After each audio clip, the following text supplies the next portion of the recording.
Welcome to the Global Seminar of the Global Columbia Collaboratory. I am Shannon Marquez, Dean for Undergraduate Global Engagement at Columbia University, and I'm so excited that you've joined us today for a conversation about one of the globe's most pressing concerns, the COVID-19 pandemic and social isolation. The Global Columbia Collaboratory is a virtual exchange platform supported by the Center for Undergraduate Global Engagement in partnership with the Columbia Global Centers and Columbia World Projects. The Collaboratory brings students, thought leaders, and educators together. To empower students to make a difference in the world as global citizens, the Global Columbia Collaboratory helps prepare students to understand cross-cultural cooperation and communication, enhances their skills and global competencies, and serves as a virtual exchange platform to reflect, ideate, and collaborate. The global seminars, such as our seminar today, frame important global topics, and reflection activities provide a focused opportunity for students to share diverse perspectives on the global challenges presented in the seminars. As learnings and perspectives are shared across the collaboratory, the ideation activities support the creative process of generating and communicating new ideas, and students are encouraged to collaborate to support the further development, actualization, and refinement of ideas into projects that have the potential to address the most urgent challenges of our time. Now, we are thrilled that the inaugural cohort of 60 collaboratory students who are from Columbia College, General Studies, and Columbia Engineering are participating in a 3-seminar pilot this summer, and they are joining us today from 17 countries around the world. Some of our students will ask questions to our panelists, and I encourage the global audience also joining us online today to submit questions to the Q&A button at the bottom of the screen. Again, I want to welcome everyone, and I want to thank all of our partners and our esteemed panelists. We are so pleased to be working directly with the Columbia Global Centers for these seminars. At this time, I want to introduce Safwan Masri, Columbia University Executive Vice President for Global Centers and Global Development, who will introduce us to our panelists today. Safwan? Thank you, Shannon. Thank you, and welcome to our students, our student observers, and our audience members from around the world. I want to add to Shannon's word of thanks to the panelists. I feel incredibly excited. I have been excited, looking forward to this webinar because I am, amongst other things, very, very fortunate to be able to call each of the panelists a close personal friend and people who are great thinkers and have perhaps more insights to give than most other people that I know on the topic that we are discussing today. Like all of you, I've been following the devastating path that COVID-19 has cut across our globe, from Asia to the Middle East, where I am currently in Jordan, to Europe and the Americas, where our guests are now, even the Amazon jungle. No location has been immune. Stories of its physical impact, fever, lung and brain damage, stroke, and tragically, for far too many, death are overwhelming. For me personally, they are more than the latest news. I have friends and even a staff member who are struggling right now with the aftermath of its diagnosis, and I'm sure that's true for many of us joining today. The pandemic's impact has also run on another parallel track, one that is emotional, spiritual, not physical. Social distancing and quarantine measures have imposed on all of us many new challenges and rituals to the way we interact with others and with ourselves, with our inner dialogue, if you will. It has also brought about surprising realizations and opportunities. To discuss this parallel pandemic track, the Columbia Global Centers have brought together for our collaboratory students and for our public audience 3 panelists whose writing and thinking have illuminated generations of readers and earned them well-deserved accolades, literary and otherwise. Their most recent writings, beautifully observed pieces on the emotional shifts we are experiencing, are a perfect backdrop to today's discussion. We also have, as a respondent, an amazing young woman who will offer her insights on the subject. So, without further ado, I'd love to introduce our panelists. Roger Cohen is a New York Times columnist. He has been with the New York Times for 3 decades as a foreign correspondent, foreign editor, and now op-ed columnist. His books include Hearts Grown Brutal, Sagas of Sarajevo, which is an account of the wars of Yugoslavia's destruction. Soldiers and Slaves, American POWs trapped by the Nazis' final gamble. And he has co-written In the Eye of the Storm, a biography of General Norman Schwarzkopf. Hisham Matar, and Roger, I should say, is in Paris currently. Hisham Matar, who is in London, is a fellow of the Royal Society of Literature, a professor of professional practice in English and Asian and Middle Eastern cultures at Barnard College. He is the author of The Return, for which he won the Pulitzer Prize.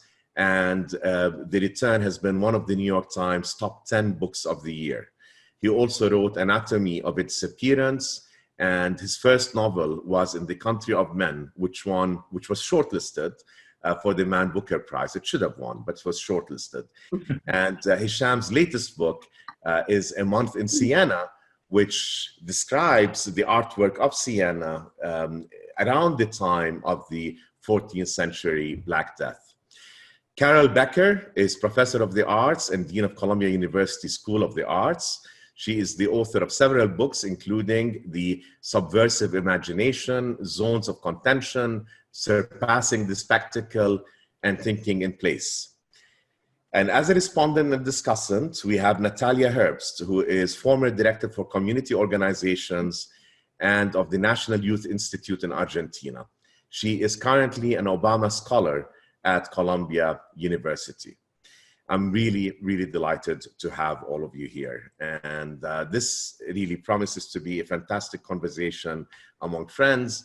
We will talk for about 45 minutes, then we'll hear from Natalia, and then we'll turn to questions, first from the students and then from our general audience. So welcome, everyone. I want to start with a question for Roger, if I may. And thinking about what really matters at this moment, I'd love to start us off on a major social and cultural phenomenon that has intersected with the height of the pandemic in the US over the past couple of months. And that's the Black Lives Matter movement, something that you, Roger, have written about and you've interacted with on the streets of Brooklyn.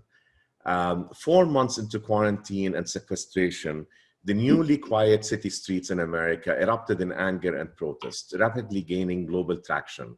With the multiple layers of worrying issues finding their way into our newsfeed, from healthcare to job loss to political dysfunction, why did the Black Lives Matter movement resonate and gain momentum across all levels of society and across the world during the pandemic?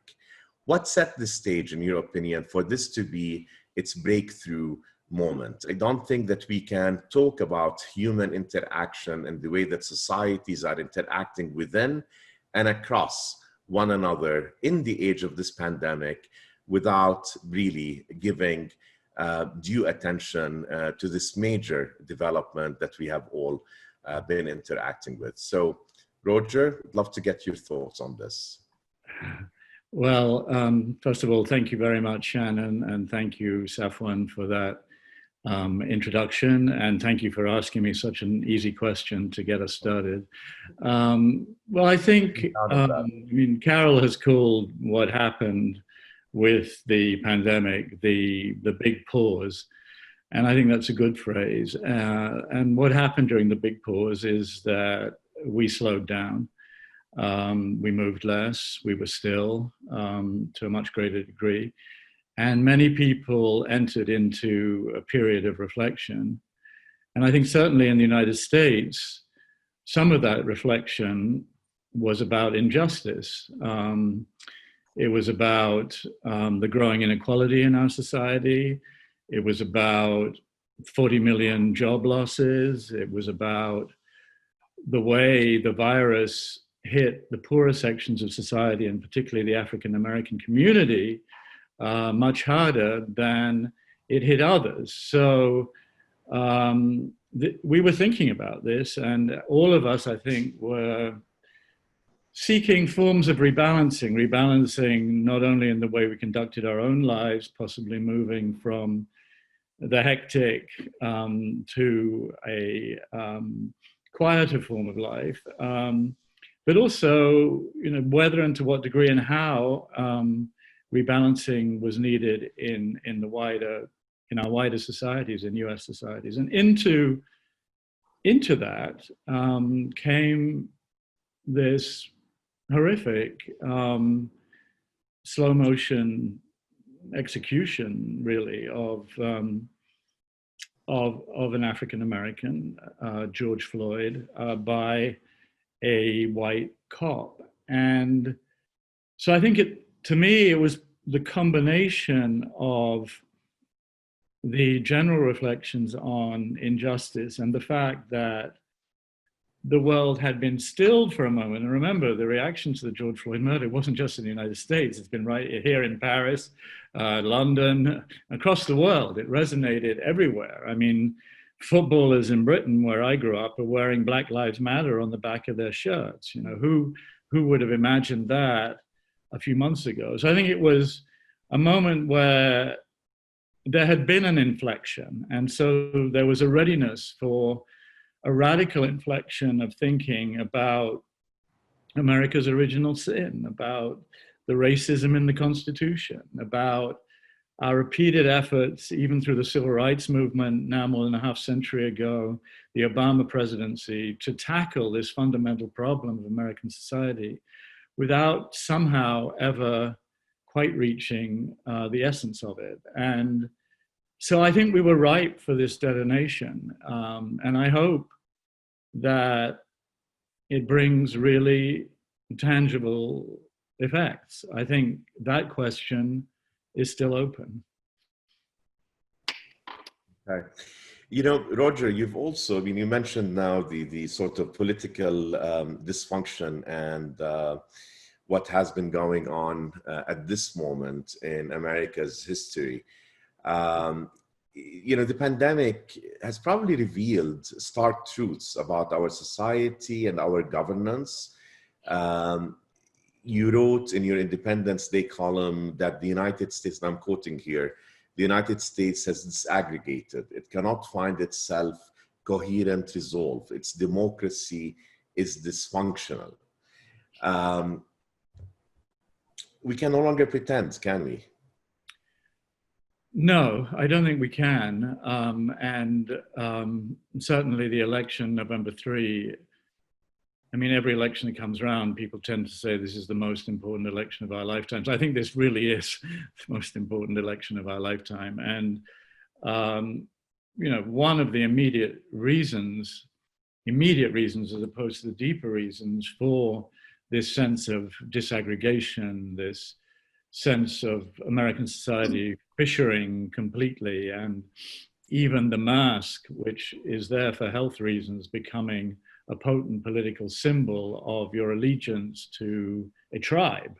Not wearing a mask if you're of the Trump tribe, let's say, and wearing one if you're not. I think that's the immediate reason we've had this extraordinarily incompetent leadership in the midst of a huge crisis. President Trump had been lucky. He hadn't really confronted a big crisis. And then along came this huge crisis of the pandemic. And we actually have a president who says with a straight face, we should test less, because if we test less, we'll have fewer cases. Now, strictly speaking, that may be true, and one of the rare truthful statements that the president has made. But it is also a statement of consummate idiocy, at least in my view. There might be some people who disagree, I don't know. That's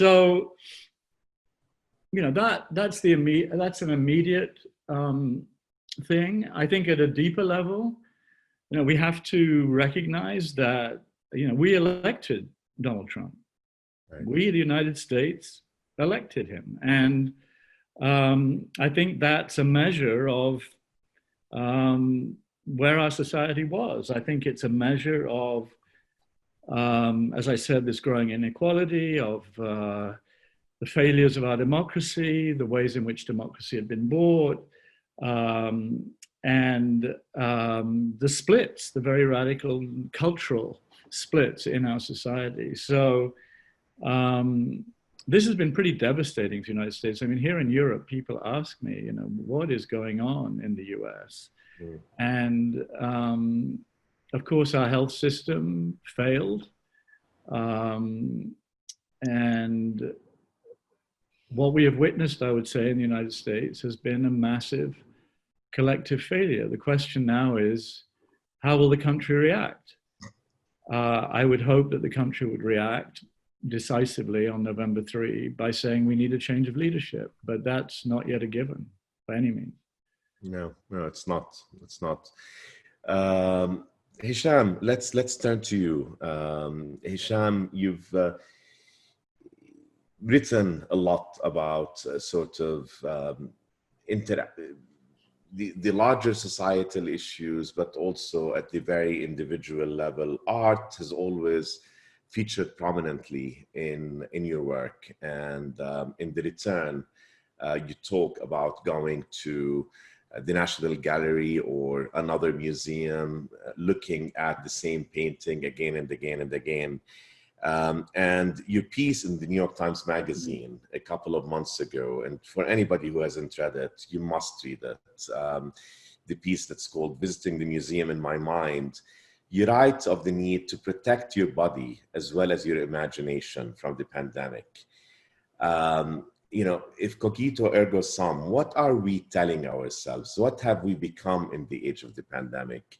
What do you mean by protecting our body and protecting our imagination? I mean, Roger has talked about sort of protecting our larger society, and one way of doing that is exercising our democratic right in the elections, and hopefully with the right outcome. So talk to us about that, about the role that art has played in your work, and why in this age of the pandemic, the powerful notion of visiting the museum in your mind. Sure. First of all, hello, and thank you for including me, and particularly in such wonderful company. I've been a reader and a fan of Roger for a long time. This is the first time that we meet, although this is a very odd way to meet. And we better get used to it. Yes. I'm a huge fan of Carol and a dear friend of hers, so delightful to see her. I will answer that, Safwan, but if I may, I'd like to just say something in reference to what to your previous question to Roger, because I think the two are connected, maybe not in such an obvious way. I agree totally with Roger, but what I would add to it is that I think every country needs its myth. In fact, you could make a very solid argument about how you cannot have a country without a myth. So America's myth about itself, or myths about itself, are not unusual. Every country needs them. But I think what is very unusual about the American example is the violent gap that exists between the myth and the reality, and to what extent even very reasonable people keep regurgitating the same myth without engaging with it critically. And I think that what that has done is it's created a very confusing picture for a lot of people, their daily experience of what America is. And the pandemic, I think, exposed some of those things. I mean, just in very simple terms, the notion that America is the greatest country on earth, which is repeated by the most sensitive, subtle people in America. It's actually quite a bizarre thing to think of yourself in general, like think I am the best. It's a very strange thing to think of yourself, especially when the facts are so different, that America is one of the most unequal countries. It's actually a very difficult country to live in if you don't have much. And I think the pandemic has exposed those disparities It exposed, I think, also some of the wonderful things about America, the incredible selflessness and kindness of so many people. But it has exposed structural weaknesses in it, very violent cruelties. And I think that Black Lives Matter, for all the reasons that Roger said, I think is true why it's happened now, but it's also, I think, a response to a very powerful reminder of what isn't working. As for going into the question of how this moment challenges our sense of ourselves and the way that we look at art or the way that we think about culture, I think it is a very confusing moment because it makes it very hard to have a sense of reality. Even this moment right now where we can't actually touch each other. I've only recently realized, for example, that one of the pleasures that I have in hugging the dearest people to me is that I get to smell them. Now, I have never thought of that before, right? But I think reality is sensuous. Our sense of it also is sensuous, the way we walk into the world and meet others and are with others. And I think because of the way that we are all having to isolate and so on, it has complicated our sense of reality. It has made it difficult, at least for me, to get a grip on reality. At the same moment, we are all sharing this sense of fracture. And those two things, I think, we're all having to balance those two things in some way. Yeah. It's funny because you talk about hugging. I'm a hugger. I'm a big hugger, and you know that, Hisham. And this is one way that I express my delight at seeing friends, and you express love. And yes, you feel a person and you smell them. And I think one of the things that I at least have learned about the way that I interact with others is that there are other very meaningful ways that one now relies more on to communicate, if you will, that connection. You find that you look in people's eyes perhaps more intently. You smile in a way that perhaps communicates more forcefully than it has before. Carol, let's turn to you and well, what do you think of everything that you've heard so far? It gave me the hard job. Yeah. So I think first that my colleagues are so fabulous, all of you. That's my first thought. But I was thinking about, why everything exploded the way it did, with Black Lives Matter, the way that humans, we don't do well in isolation. We really are a species and we really need each other, and we really can't measure action or feel empowered in our acts as humans in isolation. I think that's what's hard. So when the George Floyd event, murder really happened in front of everyone at a time when people were feeling so vulnerable also about the body. And that sentence, I can't breathe, when so many people were on ventilators in hospitals and so many people were leaving the planet at the same time, this sort of sadistic act, I think, of not responding to another human's physical need was so powerful that even people who had not taken note of that so many Black bodies were being killed all the time, I think people just couldn't, it was too horrific. And then the need to be together, people just sort of burst out of this isolation onto the street. And in that togetherness, sort of reconstituted society again and what it is to be human, which is to act and speak together with each other, something that we were all deprived of, but that this horrific act just propelled everyone forward and gained this velocity. And then, of course, went and touched the whole world as, for all the horrors of the US, one of the things that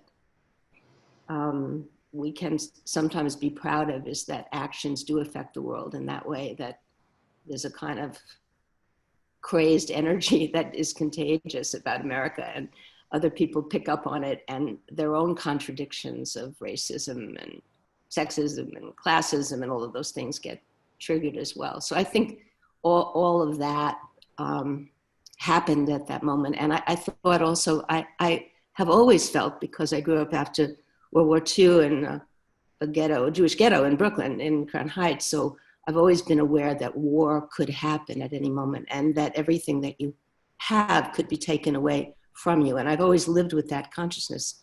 But it never really actualized in the US, because I've actually grown up and lived through my life in this amazing moment of prosperity. And all of a sudden, the war came. That's how it felt to me. And everything shut down, and everything we assumed would happen stopped. And that's why I wrote this thing about the big pause, because so I think that's where we are right now, is that we're really ready to move forward again as a society. And we're not sure if that's going to be possible. And everything in the US right now is hinging on this election. I feel that I can't even allow my imaginary to go to the thought that we wouldn't be entering a new phase and getting rid of this regime. I can't even go there. I refuse to let my mind go there. I just can't imagine what it would mean for this country were that change not to occur. So I hope everyone who can vote in the US will do that, because it's very important. But I want to say one thing about art, because so what do I do when I really can't figure out what to do? Is I go back and I read great things. So I've been rereading Hisham. So for the first time I read In the Country of Men. I had not read this amazing novel, so wrought with anxiety and stress, and so beautifully done. And then I'm now reading again, A Month in Siena. Why?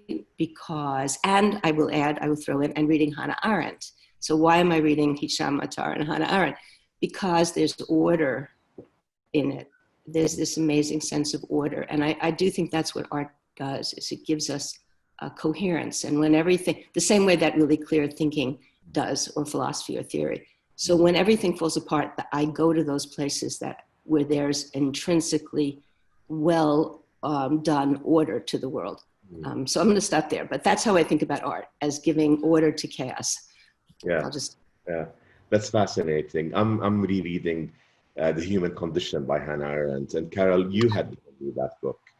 And A Month in Siena is how many pages, Hisham? 119, 120 pages? About 5 pages, actually. Yeah, come on. But you know what's great about it is that I took a very long time reading it, and you know why? Because I realized every time I read a few pages, I reread them, because you were talking to me, Hisham, and I missed you, and I wanted you to continue to talk to me. So I reread everything that I had read to continue with that. And Roger, friends have noticed that every Friday evening, Saturday morning, I jump to the New York Times because I want to see what Roger has written lastly, because, so Carol, that's the order. Really, it's whether past or present, great writers and thinkers, do give us that order. Roger, I want to go to the piece that you wrote about New York and forgiveness, and because that was also incredibly, I think, artistic in the way that you presented that, and you spoke to me also about sort of the process that you went through, and you mentioned earlier in your comments about reflection, and you related that to the Black Lives Matter and sort of the drive for movement. So just talk to us a little bit more about this. And actually, I want to add something else to that. You've been moving. You went to Atlanta, and I should say to our audience, Roger was in Amman, and we had dinner together on the 14th of March. And then on the 15th of March, in the nick of time, you basically, got out on one of the last flights to leave Amman. But more recently, I know you were in Atlanta visiting with your daughter, in Colorado with your son, and now you're in Paris. So, yeah, I mean, the process, yeah, what you've been going through. Yeah, well, the piece, the column that you referred to, was written at, I would say, the very low point in New York. I don't remember exactly when it was, but I do remember walking down. It was cold, unseasonably cold, and it must have been sometime in April. I was walking down a deserted street in Brooklyn, in Dumbo, and this rat sauntered out in front of me. Seeing a rat in New York is not a rare occurrence, but there was something about this particular rat, as if, he had the run of the place. There was nobody around. I was sauntering around and poking into garbage, crossing back over the street, and the wind was blowing, and garbage and discarded things were skittering around, including a discarded mask, I remember. And I had this kind of inward shudder, and I just started thinking, I want my city back. I want my city back. And I think it was the next morning that I just woke up with this line in my head. I mean, okay, writing a column can be very, very painful. And it's a lot to ask of anyone to come up with a semi-original idea once a week, let alone twice a week. But occasionally, something does come to you, and a column more or less writes itself. And this was more or less the case with this one. And I just woke up with a line in my head: I forgive you, New York. I forgive you, New York. And I started thinking, of all the, Hisham was talking about smell. I mean, the stench of New York, the impossibility of getting across town in Times Square at any moment, that feeling you have at the end of a New York day, of just a normal New York day, of just complete exhaustion, and that kind of empathy with other people on the subway. Yeah, been there. I know what that's like, so I just went through all the things I wanted to forgive New York for if it would only come back, and then I just had the additional thought about. I sort of flipped it around about 2/3 the way down, and I started. It had to be reciprocal. I mean, New York had to forgive me for not appreciating its wonder, the wonder of this incredible city, and not being more attentive to it. I think it was a reflection, and then the New York Times did an audio version, and so I think it was a reflection of desperation, frankly. I think a lot of it was the time of the mobile morgues and the triage tents, and I was lying awake at night listening to choppers overhead, and it was really bad. It was really bad in New York. A lot of people had left. And anyway, so that was that. Yeah, I spent about, I suppose, 3 months without moving, really, which is the opposite of what I normally do. And I thought a lot about everything that was going on around, and had the question that I guess a lot of us have is, will there be a return to what Eliot called, the old dispensation? We saw the planet awakening. Will we respect, through a more sustainable economy, the evident fact that this frenetic activity is incompatible with the survival of the planet over the next decades, and how are we going to change our personal lives? Anyway, then I started traveling. I drove down to Atlanta. I did a big piece on Georgia. I saw my daughter. I went out to Colorado. I can tell you that, what is going on right now makes no sense. It makes no sense whatsoever. It is a free-for-all out there. It's a free-for-all in the United States particularly. I think to some degree it's a free-for-all everywhere. You go to Newark, for example, and there are circles on the floor, and you stand 6 feet apart, and then you get in onto a United flight, and it's the same sardine system of old. You're crammed in to this metal cylinder in the sky, and you're all adjacent to each other.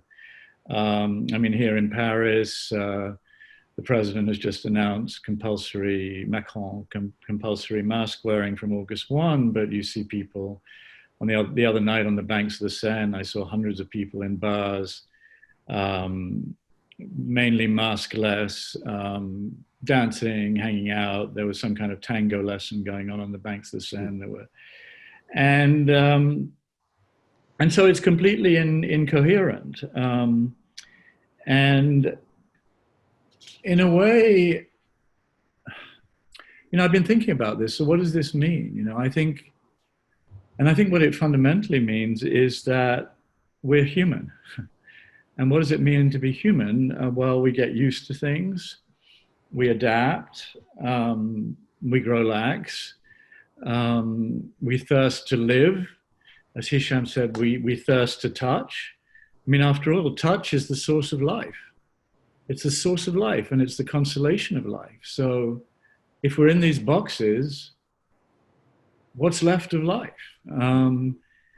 So we thirst to live, and I don't think you can live in a box indefinitely, and certainly not in a virtual box. So I think what we're actually seeing, beneath all the talk, is that the world is getting used to the fact that the coronavirus is going to be around. It's going to be around. It's going to be there. It's going to be around maybe forever, or maybe it's like malaria. My dad worked his whole life trying to find a vaccine for malaria, and the mosquito kept adapting and outfoxing him and others. And but we human beings, we find this all comes back to the question of rebalancing. How are we going to? I mean, each person is going to rebalance in a different way. Each person. I know when I was in war zones, I concluded I was not among the crazy brave, and I was not among the crazy fearful. I was somewhere in the middle. I could cover wars. That didn't mean, like some photographers, that I was, rushing out on the front line at any opportunity. But there are some people who should not be in a war zone. And every person has his or her risk level of, acceptability. So I think what we're seeing is a very chaotic, the panic has passed, and we're in some kind of phase of adaptation to this thing. And, there are 40 million newly unemployed, there has to be some form of economic viability for the world. So I think it's going to play out over many months, and it's going to be very messy.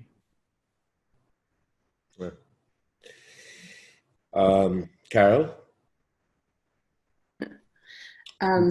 Yeah. I was thinking about this, what you said, Roger. Can we, as humans, really change the way we live? This is the only hope, honestly, in relation to climate change, is if we do. Right. And I wrote about this a little bit. I've thought about this a lot, that if we don't decenter, if we don't understand that humans are not the center of this planet, and that this Anthropocene moment doesn't shift, and we begin to really recognize the damage we have done and are doing, then everything, including virus, not having water, all the deprivations that humans will face will only get worse and worse, and there will be more illness and more everything. And if are people putting that together? Are they making those connections? I'm not sure. I think some people are. I think some people are also understanding that they can live with a lot less. They can do a lot more things for themselves. Even people living in the city that are growing plants, and they're baking bread, and they're having little gardens wherever they can. And there's this, relationship to the natural world, which has shifted for many people. Those who have the luxury of allowing these things to shift, which means that they're not struggling with the illness or being forced to work every day and therefore being more vulnerable to the illness. I mean, so that's the inequity question. But this big issue, which is where do we fit into in relationship to the rest of the earth, is not front and center and needs to be front and center, because if we ever come out of this, we still have to deal with all of those issues. So we've made the planet more hospitable to every other species and every other living thing by retreating from it. We've been forced to retreat, but will that continue? So that's a question I ask a lot and I think about a lot. And how do we communicate the relationship between what people are going through now and all the issues of climate change, which people have not been able to internalize, in part, I think, because they haven't seen close enough to them, except for people who live in places where the water has risen or there is no water, or all those, that it's really an immediate, in-your-face, everyday reality. Most people living in urban life have not internalized that we have to change our lives. So I just throw that into the mix of everything that everyone's talking about. Yeah. Hisham, I mean, what is the world that if you think about sort of what Carol has just said and what Roger said before that in terms of sort of, where we are and this moment of suspension and what might be awaiting us. So, we think about great moments in civilization, great moments in history that have come after huge catastrophes such as the one that we are living through. In your mind, I mean, what do you see? What do you think in terms of that? And you never really answered my question about sort of visiting the visiting the museum in your mind, and this notion of being suspended, this notion of sort of reaching into the world that awaits us with all the uncertainty about it. I mean, as Roger said, it's here and it is going to be here for a while to come. And I think it's incredibly powerful, Roger, what you've shared about your father and the research that he did on malaria. And so how do you see that? How do you think about it, Hisham? No, I realized I didn't answer your question. Because midway through, as I was answering, I forgot your question. And I thought, do I pause and say to Safwan, can you tell me your question again? Or do I just say something else? Well, the great thing about the three of you is it doesn't matter when I ask. I shouldn't ask anything because because it was a good question. Can you remind me what it was? Now you're putting me on the spot. Now I have to remember the question. Suspension. It was about suspension and about the article that he wrote about museum. And Willie Rouge, for example, and the photography that he did, and what suspension. Thank you. I think one of the things that, and this is a very general statement, but one of the things that I think art is interested in is how do you, in a concentrated space, whether it be a book or a poem or a painting, in this case, a photograph, or a symphony, how do you, in this concentrated space, suspend things? That you could pose an idea or a sentiment or an atmosphere and have it be filled with so many contradictory propositions that it becomes a space of doubt and contemplation. So I'm stating the obvious, that art isn't interested in making a statement or in certainties. It's interested in something slightly different from that. And I think what Carol said about the temptation to go to art in times like this, and I don't think it's for nothing that when people fall in love, they try to write a poem, right? Even if they don't know how to write a poem, try to write a poem. I think I really trust that event, because I think that in moments when, like in falling in love, in moments when the order of things has been upended in some way, that you reach for art because art is a space that can help you contemplate some of that, can help you think about what it might be, to be a human being. And there is a very strange parallel between that state and between the pandemic, because one of the things that the pandemic does is that it does upend everything. It does suspend everything. I think it's one of the reasons why Albert Camus was I don't share his enthusiasm here, but he, I think, had a kind of confidence in what the plague might reveal about human nature. I think Albert Camus, on some level, believed that human nature was hidden, that it needed to be brought out, and what light might expose it. And he thought that possibly the plague might be one of the ways that we could help, that we could understand ourselves a little better. What is our truth? And although I don't agree with him to that extent about it, because I think that's a bit, I don't think extremities are the best way to reveal us or test us necessarily. I'm not sure about that. But I do think that, the deep slumber of decided opinion, as John Stuart Mill put it, was shaken by the plague. That we were woken up from a kind of dream state, it felt. And I think the strange thing about it, and why it's difficult from here to say anything certain about what might happen, is that it does feel, doesn't it, as if this is a prologue, as if these past 3-4 months are sort of the opening chapter of something. I don't know what that something is, but I think one of the reasons why it does feel like an opening chapter is that it seems to be packed with so much possibilities, both for good and bad. That's what I meant by the opposing temptations. That there are some fantastic things going on everywhere. People, not only public servants, notwithstanding our or at least my very deep sadness and at times outrage of the quality of leadership that we seem to be sharing at this moment, not only in America and in Britain, but in so many other significant countries.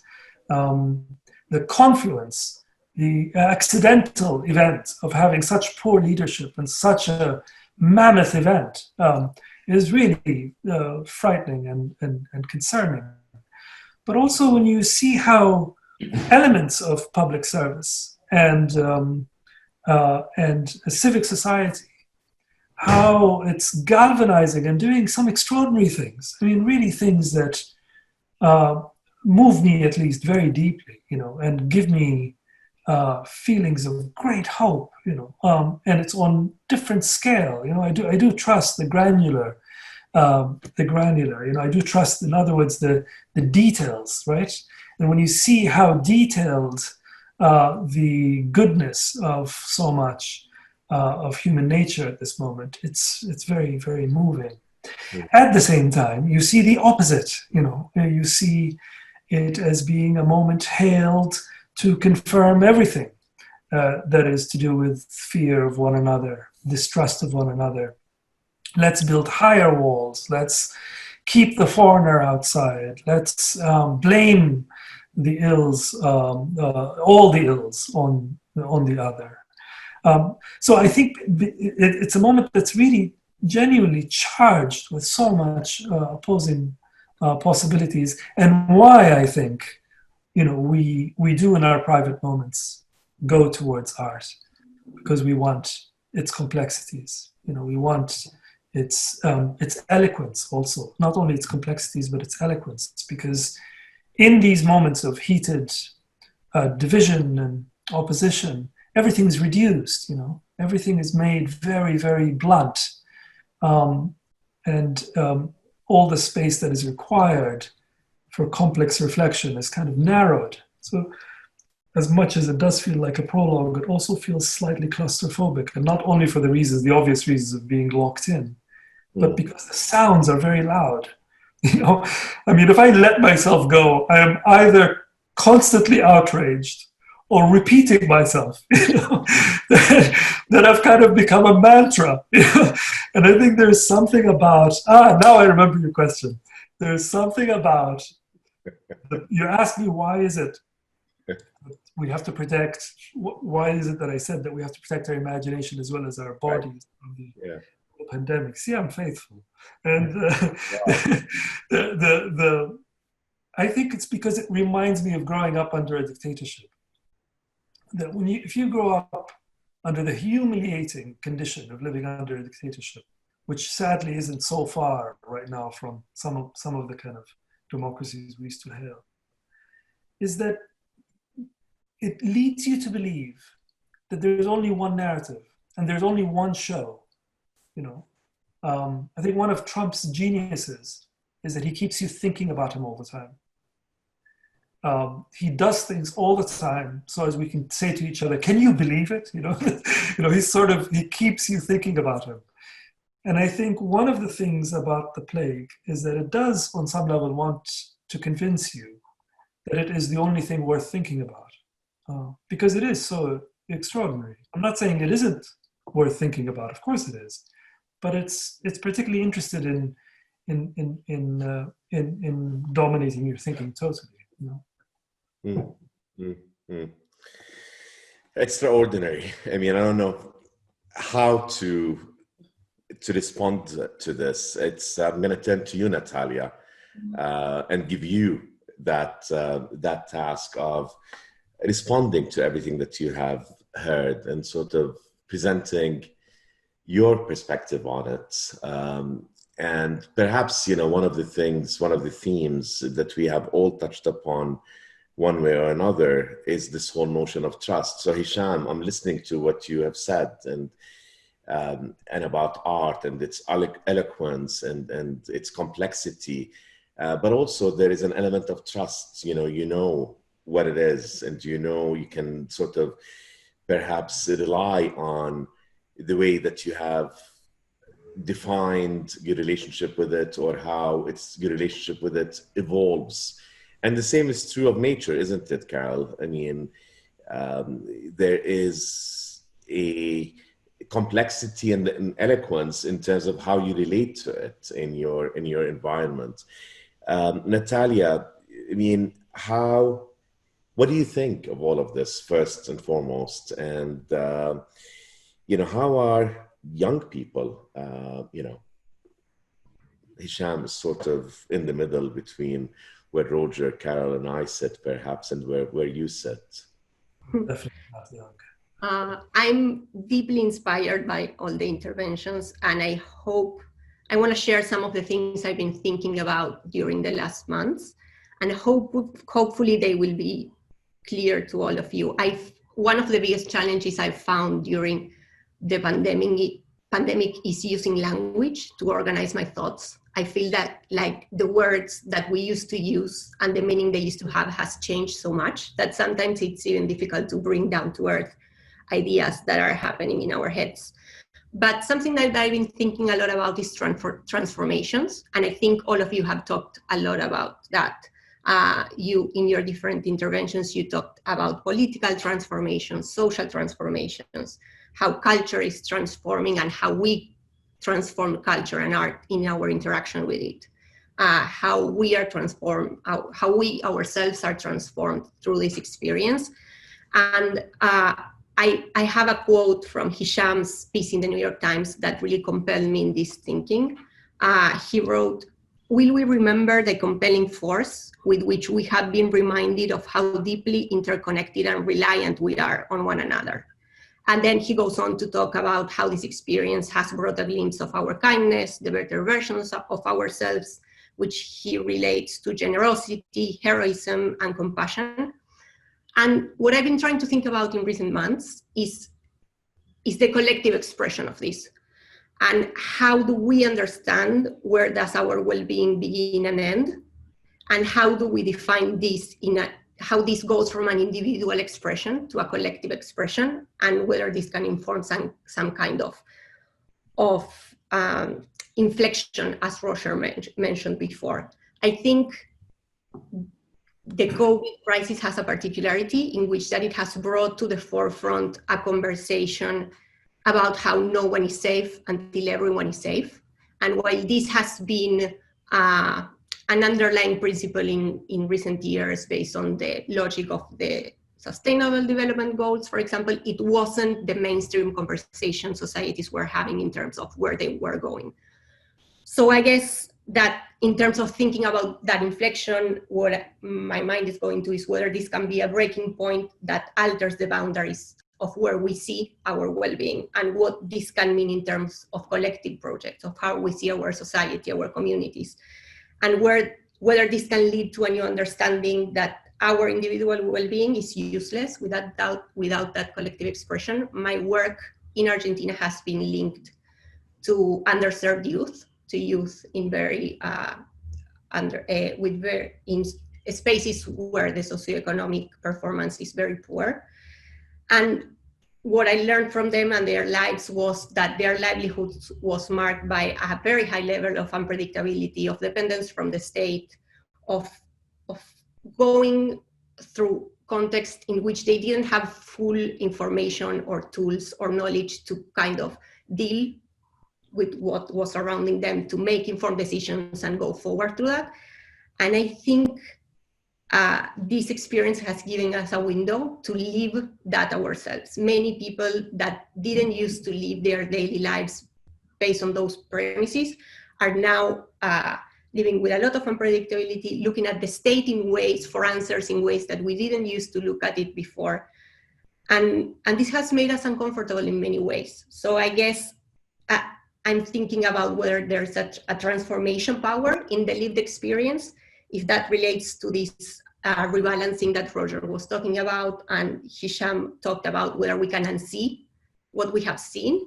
I also wonder if we can unlive what we are living, our lived experience, the feelings that we are feeling by being in this context, and whether this can lead us as societies to support visions and to create visions of a future that is more inclusive of livelihoods that until now we couldn't begin to understand because we hadn't had a lived experience of any part of that. In terms of thinking about youth, I think it's a wonderful question, and I think that what the most important part of what youth plays in this at this moment is whether as societies we are ready to give youth a seat at the table. And when I'm talking about youth, I'm not even talking about me. I'm talking about like really young people who are driving the conversations in so many dimensions that will be central to the post-coronavirus agenda. Are we ready to look at them as political and social actors and to listen to what they have to say? In the last UN General Assembly, we have the main event being, and the main conversation was Greta Thunberg crossing the Atlantic and putting climate change as the center of discussion. We've had Malala talking about girls' rights and education for years. I think one of the biggest and most unexpected disruptions to the electoral season in the US this year has been the trolling of youth of the Trump rally. And nobody was expecting it because nobody was looking at youth. Nobody was looking at what they are doing because it was out there. It was on social media. It was there for everyone to see. But we failed to see them as active political actors. And they are guiding conversations on these topics. They are fluent on issues and they are native to issues that will be central to how we reopen and create new societies after this crisis, whether it's sustainability, climate change, tech development. And most importantly, they are looking at each other. We aren't looking at them, but they are looking at each other. You can see that in the spillover that Greta's manifestations have had in different countries and how this has mobilized young people across the world. So I think it's very interesting to rethink the role that we give to active youth as political actors, as we set the table to think what's our new now. Thank you. Thank you, Natalia. So thank you. It was really, really wonderful. So we're going to turn to the youthful students that we have, and we have 4 students who are going to be asking their questions, and then I'm going to turn to questions from the general audience. Arina Karhanis, and you are beaming in from Zurich. So tell us very quickly about yourself, and please pose your question and let us know if you have a specific person that you'd like to answer it. Yeah, absolutely. Hi, everyone. My name's Arina, and like all of you, I'm really excited to be here. I'm a rising senior in Columbia College studying human rights. My question is, Hisham, you mentioned that the pandemic has sort of unveiled the structural weaknesses of the United States. And I think that a lot of us are also feeling that the pandemic has also exposed the fundamental flaws of capitalism. So my question is really, do you think that this great pause, as Roger has mentioned, is likely to shift our understanding of productivity and labor relations? And do you think that we can finally transform this toxic stress culture and corporate culture that has really ravaged the planet and personal well-being since the Industrial Revolution? Thank you. Thank you. Hisham? Well, thank you, Arina, and what a simple question to answer. I'll have a go. But I think, I mean, in short, I think yes, the pandemic is definitely an invitation to reconsider how we have organized our economy, the things that we take for granted. The idea, for example, that we think that the norm, the unideological position, is to let the market get on with it, you know.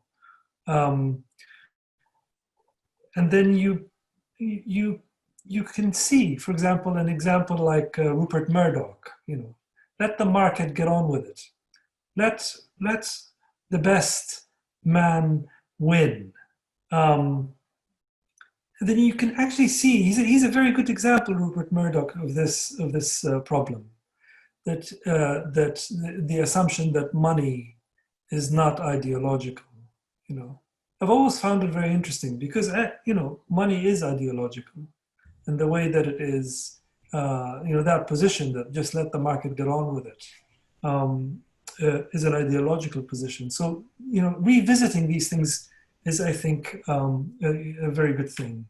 But maybe even more crucially, the weaknesses that it exposes in democracy, right? In how deeply undemocratic the United States is.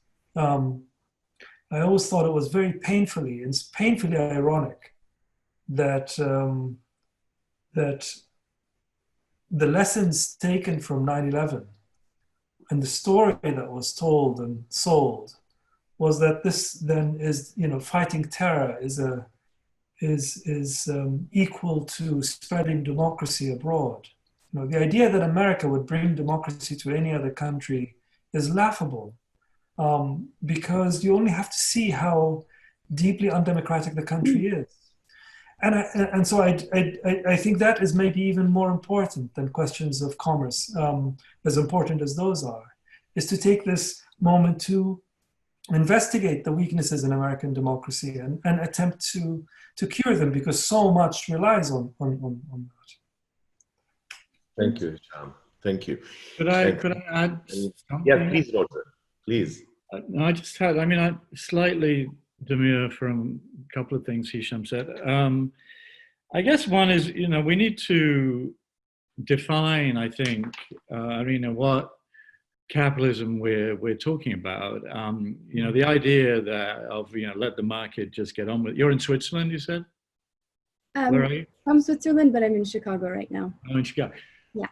Okay, well, home of free market. Yeah, but you know, the idea that, I mean, I'm in France now, and capitalism is practiced in France, in Germany, in Italy, in Spain, is very different from the way it's practiced in Chicago. And certainly to Europeans after the war, the idea that you would just let the market get on with it was rejected, and a very high degree of social protection was developed. And that has had the great advantage in a crisis like what has been going on now of affording protections that many Americans have not had, and particularly in terms of healthcare, where of course here in Europe, you have various forms of national health service that do not, even after Obamacare, which Donald Trump is intent on dismembering, do not exist in the United States.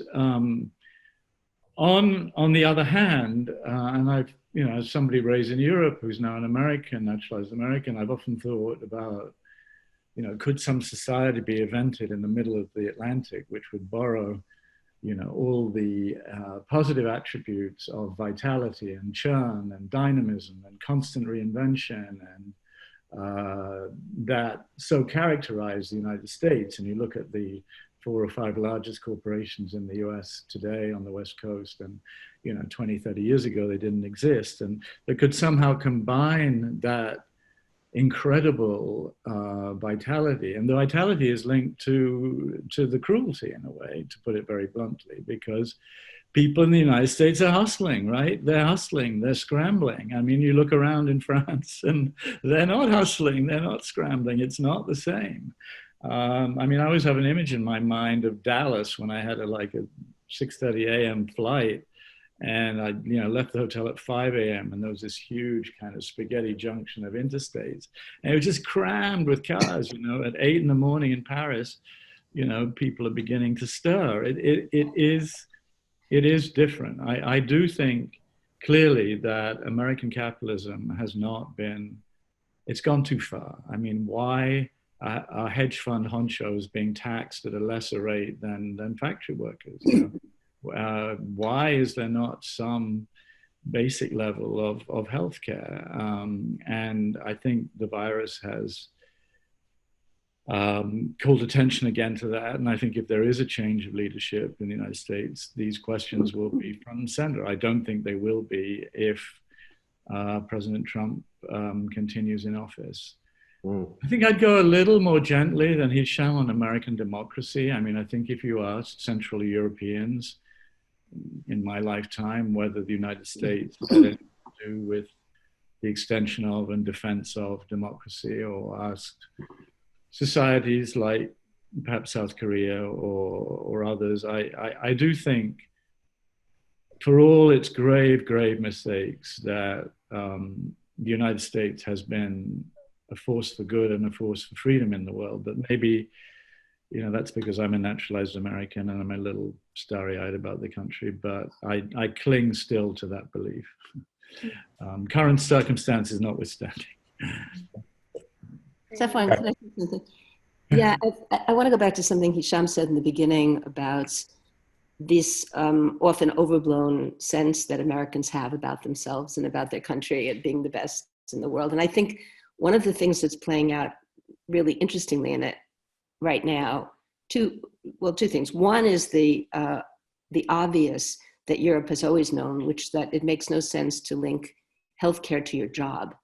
So, not to have a national system when so many people are now going to be unemployed. Like, what does that mean for all these people? That's huge.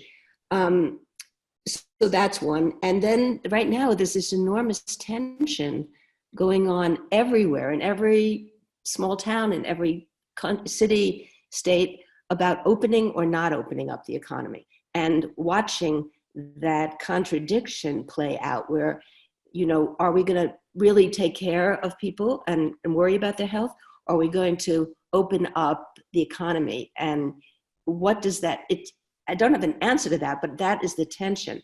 And everyone's observing it every day. And so economies are opening up, and then people are getting more sick, and then the viruses. So it's a very complicated moment, but these contradictions, I think, and the inadequacy of the preparedness of the country to deal with the virus initially have really diminished, I think, people's sense that, this is the most functional, the best country on the planet. I think a lot of people are really looking at that and wondering, well, why weren't we more ready for this? Or why are we still not ready? So I just throw that complexity into it. I mean, one of the troubling things I find is this crisis seems to have demonstrated that financial markets are completely detached from the real economy. I mean, financial markets, okay, they took a hit, but they've been soaring on the basis of what? And it's as if, you know, the moneyed around the world are just, you know, playing this game. And I don't know what the Trump administration is doing, but I know that at the beginning of the year, the reason there was no, and I know there's some good sources, one of the principal reasons there was no response for more than 2 months from the Trump administration and this criminal abandonment of responsibility was that Trump wanted the Dow at 30,000 come November. Dow at 30,000 come November, and he was a shoo-in, right? Well, the Dow's not at 30,000, but it's not at 19,000 anymore. And I just wonder what's going on. I'm not a financial expert, but I don't think any of us is. But it's like a money game, and then you have everybody else. Right. Virginie Feast. I hope I pronounced your last name correctly. And I think you are in New York City right now, even though but you are a French student at Columbia, if I'm correct. Please. Yes. Hi, everyone. Thank you for this panel. So like Safwan say, I'm from France originally, but I'm still in New York. And my question is that during this pandemic, we've learned to be more compassionate to ourselves, but also to others, especially regarding mental distresses.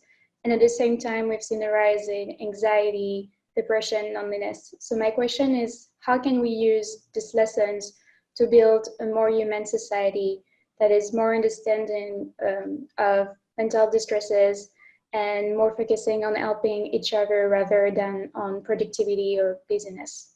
Thank you. Great. Anybody would like to do that, to take that? Natalia, would you like to perhaps address that? Yeah, why not?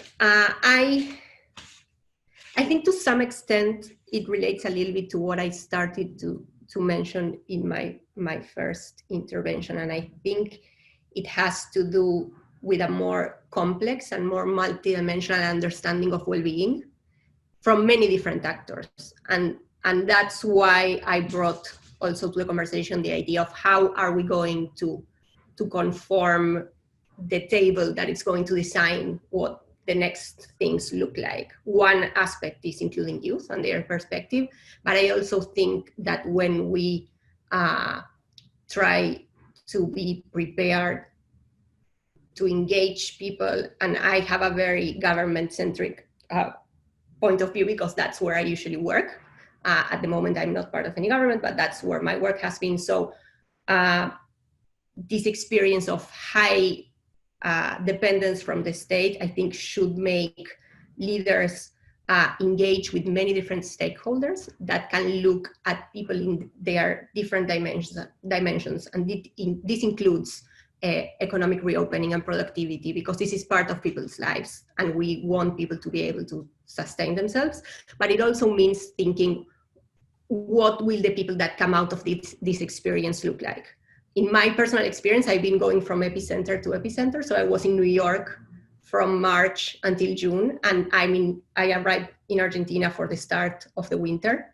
So now I've been in confinement since mid-March, and I'm still in strict confinement. We are in phase 1 where I'm living. And that, when I emerge from all this loneliness, I will be a different person.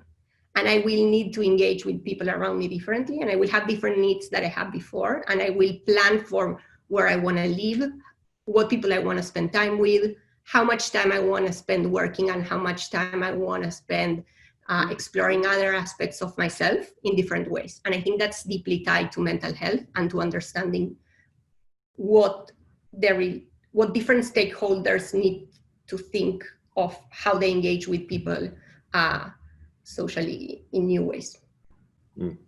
So thank you, Virginie. Thank you, Natalia. Hisham, one of our audience members, Yusuf Salhi, on this theme of isolation, asks the question, when you did your writing and your research for a month in Siena, you chose to be in isolation, right? I mean, you spoke about that. You really wanted to take off and be on your own. And, how was that different than the forced isolation that Natalia is speaking about? No, that's a completely different situation. I was by choice. I didn't even go to do research. I went to be alone. I needed to be alone. And I wanted to be alone for a month, looking at these paintings that I have loved for a long time and haven't seen in the flesh, as it were. So them in reproduction and or examples of them. And yes, I was alone, but also I was my social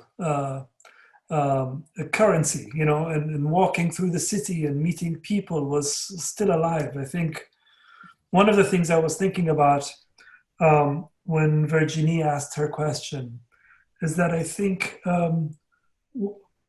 one of the things that is very difficult about this moment, difficult mentally, is that the thing that I have a great deal of enthusiasm for. You could say it's one of the main reasons why I've always lived in cities, why I love New York, why I love London, why I love Cairo, because of that spontaneous social accidents that happen when you are walking and suddenly you bump into somebody, or even the subconscious feeling that you are sharing the world with others, many of whom you might never choose to actually talk to, but you share the pavement with, or you're in line together. And that lovely thing that happens when somebody says something to you and you exchange a couple of words and then each one of you goes in separate ways. And what Roger was saying about how this moment has inspired him to invigorate his enthusiasm for New York, or to renew his vows, as it were, right? His love for it. I mean, that I think has happened to me too, and probably to all of us, with these little things, such as, normally if I'm going to buy something from the shop, I'm not that enthusiastic about somebody stopping me and talking to me in the street, because I want to get my thing and go back and do my work. And but that's something I really miss. Now I realize how significant and delightful it was, and how healthy. I don't want to reduce it to something instrumental, but it was healthy to my mental state.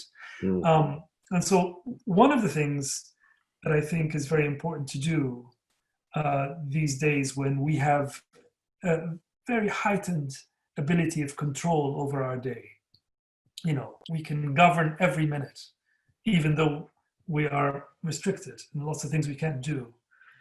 But we're not so vulnerable to the spontaneous, And so I think it's very important these days to open ourselves up to moments where the return, what they call the takeaway isn't quite obvious, right?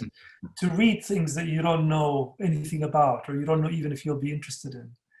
To watch things and listen to things outside of your norm and without a declared objective. To speak to friends and to go on walks without a specific destination. I think all these things are incredibly important. Yeah. Thank you. The next student has a question. I think it's for you, Carol, although, others can, of course, chime in. It's from Jane Lohman, who's in Ireland. So Jane, please.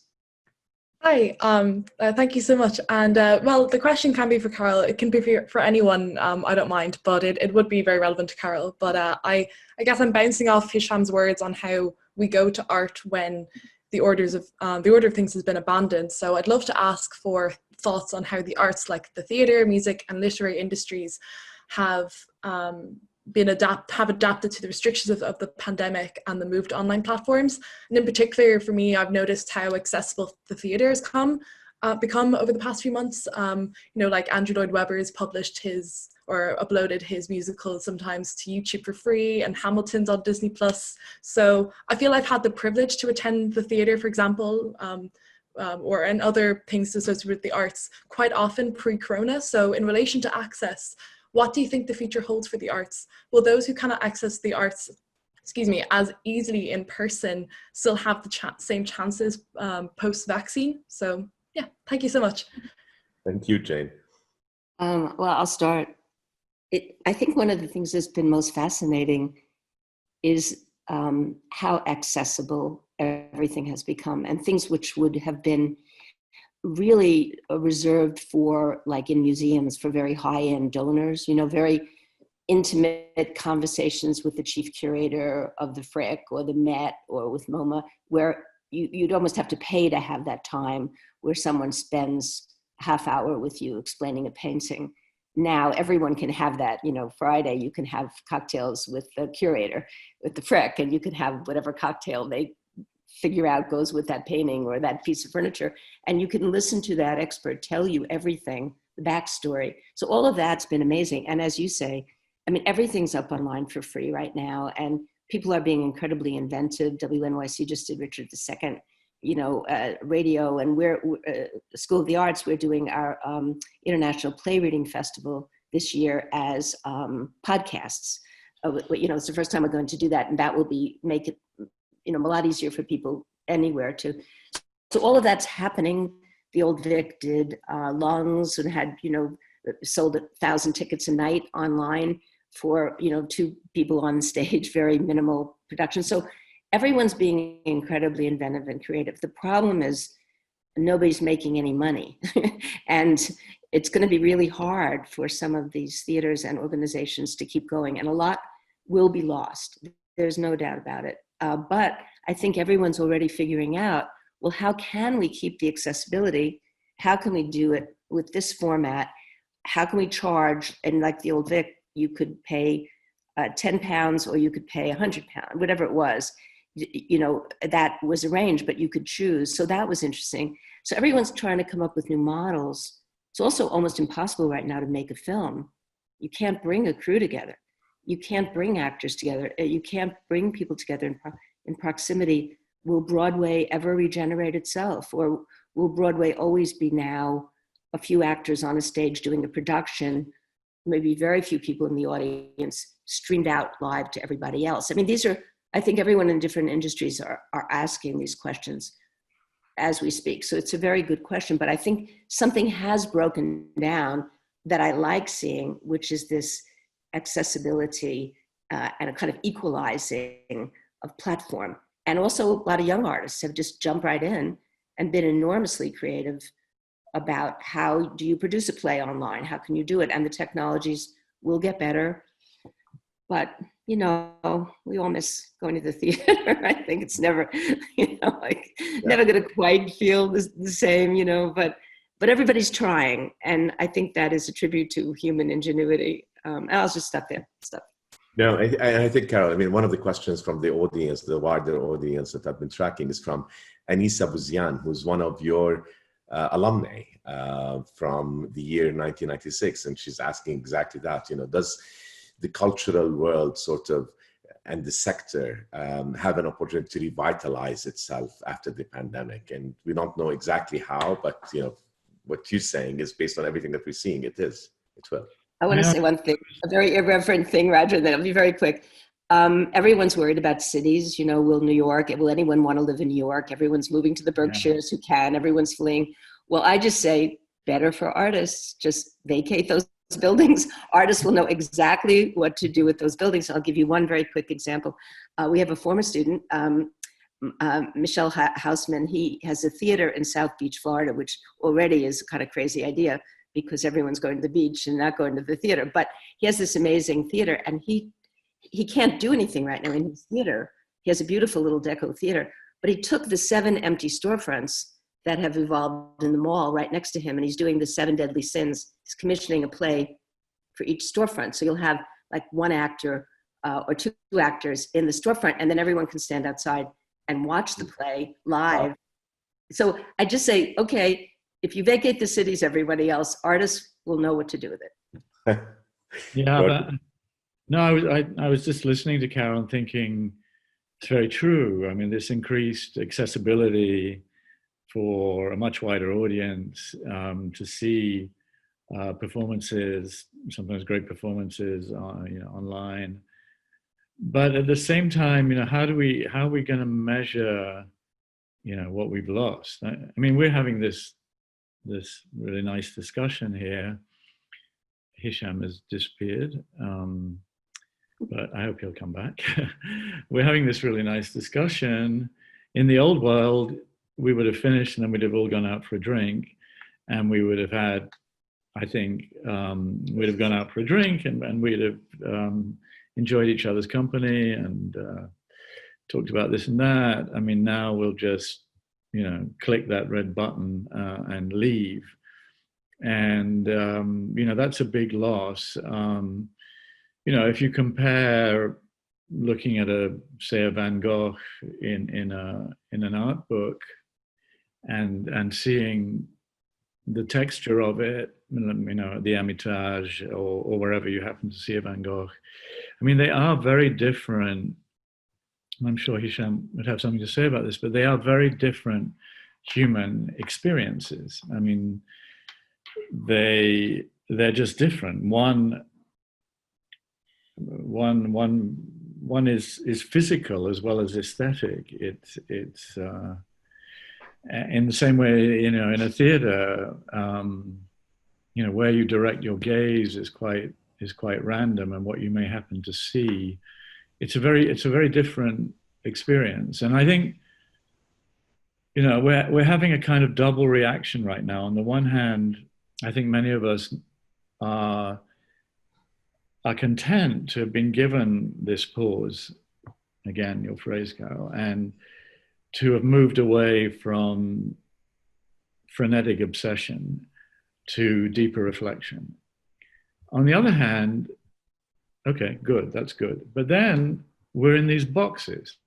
I mean, personally, I'm not going to any more Zoom parties online. I hereby announce that's over for me. I am not. It was fine for it's not a happy experience for me. I mean, it's just not. It's a very frustrating and unhappy experience. And I would. So it's frustrating. I don't know how you measure. I mean, and somebody. I mean, I don't know who asked. I can't remember who asked the question about mental health, but it's a very real question. If you do deprive people of touch, if you do deprive them of smell, if you do deprive them of, the physical reality of human I mean, my daughter's 22, my youngest daughter's 22. She's working in LA and she's been remote working for like 3.5 months. She said to me the other day, I have so had it, Dad, with this remote working. I've just had it. The pleasure of, for me at the office, you wander into the kitchen or the cafeteria and you fall into some random conversation with somebody else. Maybe you have some idea, maybe something happens. And that kind of, Hisham was talking about the chance encounter of a city. That in the workplace, in a remote world, I think that's pretty much gone. I mean, everything is planned, right? I mean, we had a time to convene and we're going to talk, and then at a certain time it's going to end. And there won't be any, random discussion afterward. And there won't be that chance encounter in the kitchen that gives rise to, the great idea. So I think we're at the very early stages of measuring the loss. I would like to add something. I think that, yes, the loss, but also I would say an invitation to reappreciate, to understand the value of the communal space. The fact that in a different life, I used to act on the stage. And I remember this director once telling me when I was doing a monologue, so there's no one else on the stage apart from me for about an hour. And you could appreciate how frightening this was. So he said to me, the moment you go on the stage, remember you're not alone. And take a moment to breathe in the audience for that particular evening and let them, whatever their day has been, whatever that they are feeling, thinking about, the quality of their presence, in other words, let it affect the tone of the first line that you utter. Mm. It's incredible advice, because you realize then that even as a monologue, you're alone on stage. You're not alone, and not only are you not alone, but the whole process is collaborative. That the people present in that evening, whatever it is that they're feeling and thinking, affects what you do. And the fact that the moment you walk onto, say, Washington Square, that square changes. It changes in ways that might be imperceptible or very subtle or even insignificant. I don't think they are insignificant.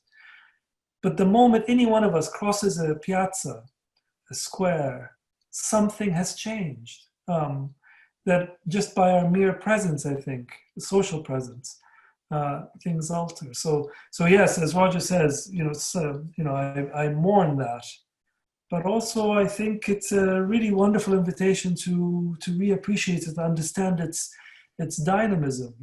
Particularly I think at a moment. This is very anecdotal, so it might not be correct, but I've been noticing a kind of gradual lack for the social, unscripted social engagement.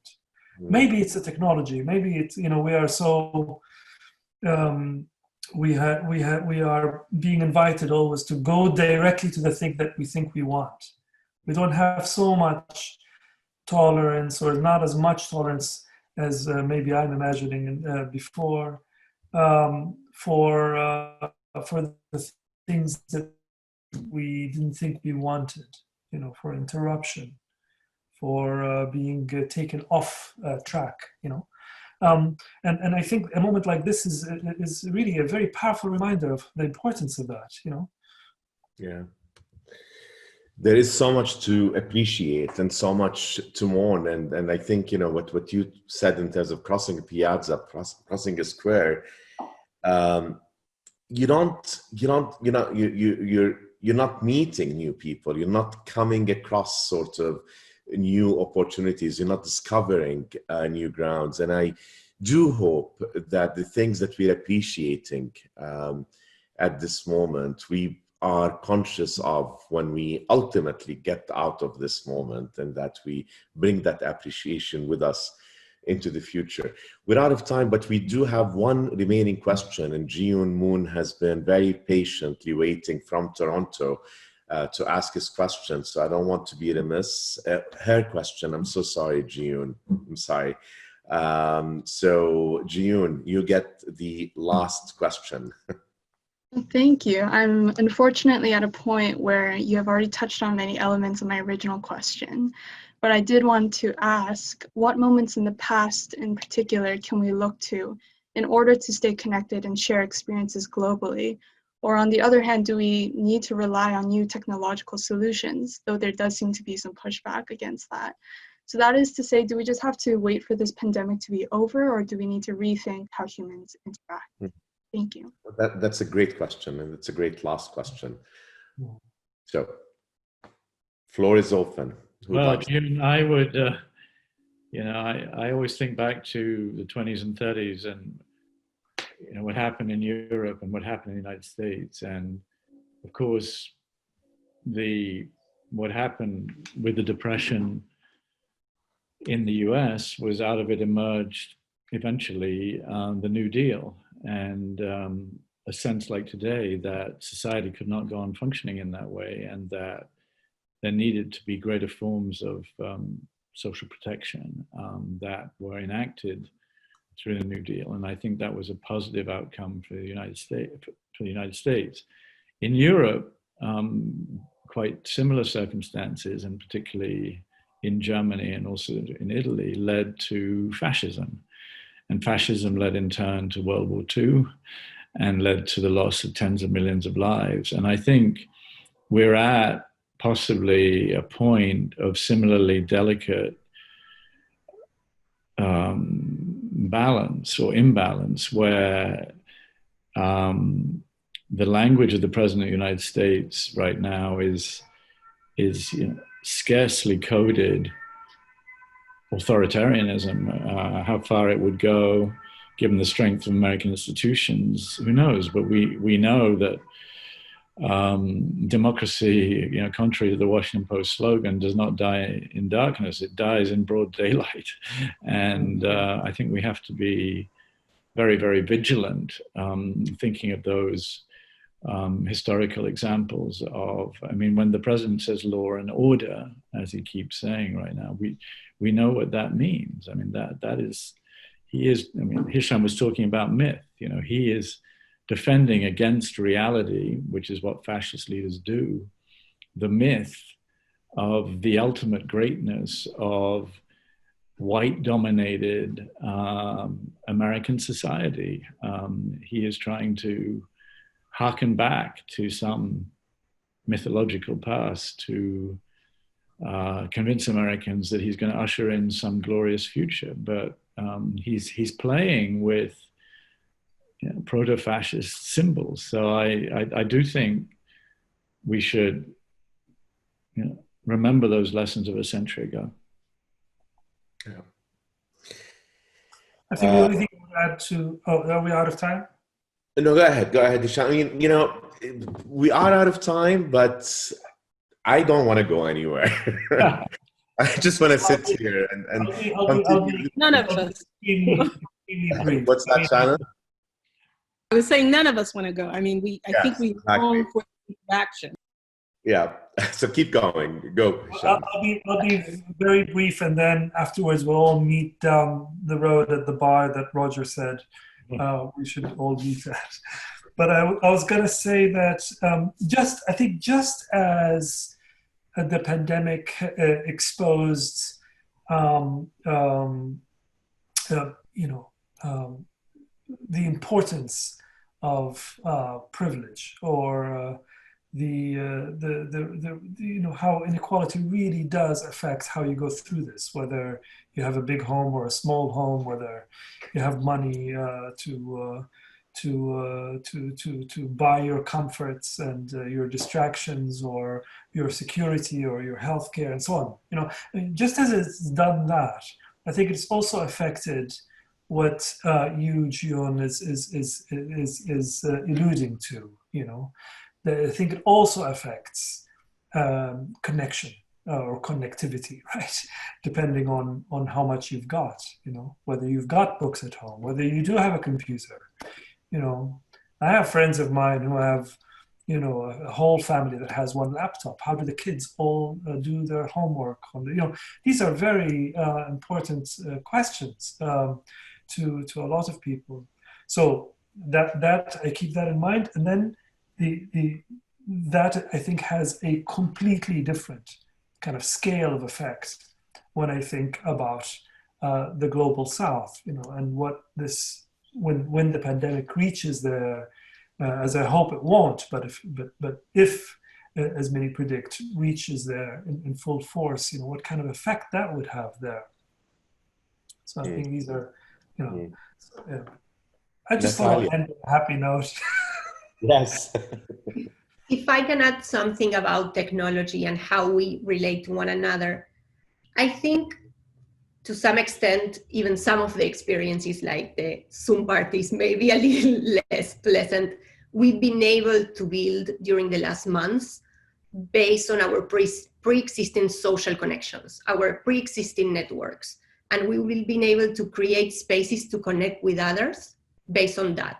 And I would be very mindful of thinking, when we think about the workspace, the exchange of ideas, how in a digital world, in a world of boxes, as Roger said, how do we make sure that we maximize the opportunity of interacting with people that don't think like ourselves, like with people that it's difficult enough to have those exchanges in the real pre-coronavirus world. How will we tackle the challenges that this kind of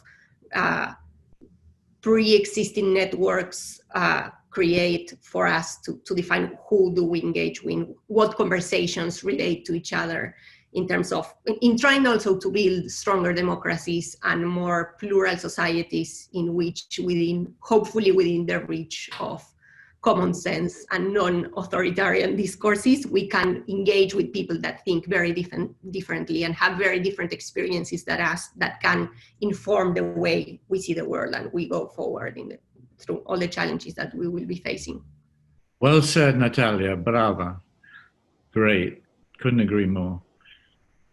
And this is a fantastic moment to end on because it gives us hope, Natalia. It gives us hope that you and Jinyun and Arina and Jane and Virginie, you give us tremendous hope because you will shape the world that we're going to go into. And you, Natalia, being an Obama scholar, also perhaps there is good karma in that with everything that we've said, Roger, about the current administration and the state that the United States is in and the upcoming elections.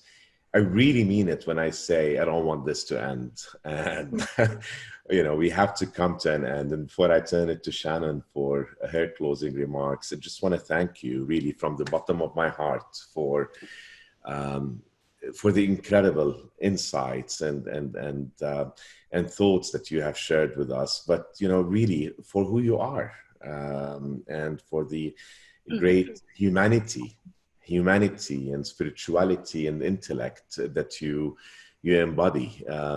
It really is very humbling for me. And as I said earlier, I could just sit back here and have you talk. And, I started this with some questions because I needed that anchor. I needed that crutch, to know that to be prepared and to kick started. But, all one had to do with a group like this is just say, welcome, talk, and, beauty then flows. So thank you, really, thank you. And, look forward to seeing you again, hopefully not in the distant future in person. And until then, be well, be safe. I want to thank our entire student body who have really been fantastically represented by the students in this collaboratory and by the four of you who've asked questions. I want to thank our global audience, and I want to thank you also for your comments and for your questions, which we will share and we will review. And I'm glad that many of the questions that were raised by the global audience have been addressed one way or another. So thank you. Shannon, over to you. Sure. And well, I've really immensely enjoyed this interesting discussion about one of the globe's most pressing concerns. We've talked about everything really from the overall impact of the pandemic and how the limited opportunity for human interaction is shaping the trajectory of social movements, the use of technology, and the engagement and hope of youth. To the art and cultural sector and the accessibility of theater in the age of COVID-19. And as I mentioned earlier, this is the second of a series of global seminars that help frame these themes for the Global Columbia Collaboratory, the virtual exchange platform that we're piloting this summer. And it's brought Columbia undergraduate students, thought leaders, and educators from around the globe together to reflect and ideate and collaborate to make an impact. We're looking forward to the next exciting lineup for the remaining seminars this summer. Thanks again to Carol, Hisham, Roger, and Natalia for joining us today. And special thanks to Safwan as the moderator and the team of the Columbia Global Center's Columbia World Projects, Columbia College, and the Center for Undergraduate Global Engagement. And of course, a special thanks to our amazing students. They are situated around the world and they've been very engaging. We also want to thank partners and participants who are joining us from the global audience. So a reminder that a link to a recording of the full webinar will be sent to everyone who registered, and for others, you'll be able to find it on our website. Thank you again and be well. I just hate to say goodbye, but we have to go. So be well. Adieu. Thank you. Bye. Thank you. Bye. Bye. Bye-bye. Bye.